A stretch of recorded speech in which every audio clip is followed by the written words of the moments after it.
This is Safia Quinn, your investor professor, and yesterday we talked about cash. Today we're going to talk about the real power of the dollar, and that has to do with a strong versus a weak currency.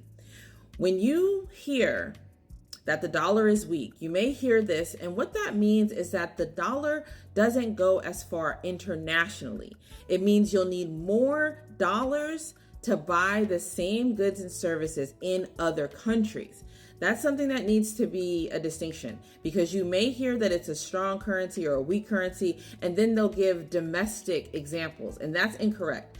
This is how the dollar is measured up against other international currencies. You can think the yen, the euro, the Australian, there's one in Japanese, you guys know, all the other currencies. It's how we measure up. And then when they say that the dollar is strong, meaning it has more buying power and we need less US dollars to get the same international goods. Now, this is something if you want to travel, right? Travel when the dollar is strong, because it's going to go further in your international trips. And if you're an importer, that's another reason why when the dollar is strong, you're actually going to be making more money. Now, what's interesting is that we hear this related to the stock market.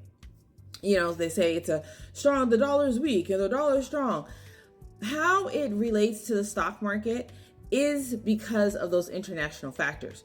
One, either being futures in terms of the international markets and how they are faring, and two, importers and exporters, which is a major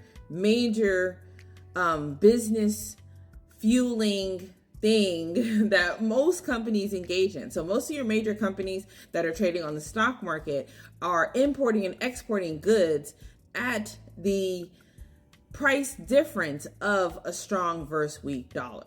Okay, you understand? So it's tied to an international relationship when they're talking about whether it's a strong or weak dollar. And how it relates to the stock market is the fact that either if it's a weak dollar, you can do a future of some kind of way, or if it's so if it's a weak dollar, you can say, oh man, this company might not be netting as much profit because they do a lot of exports and the dollar, it's costing them more.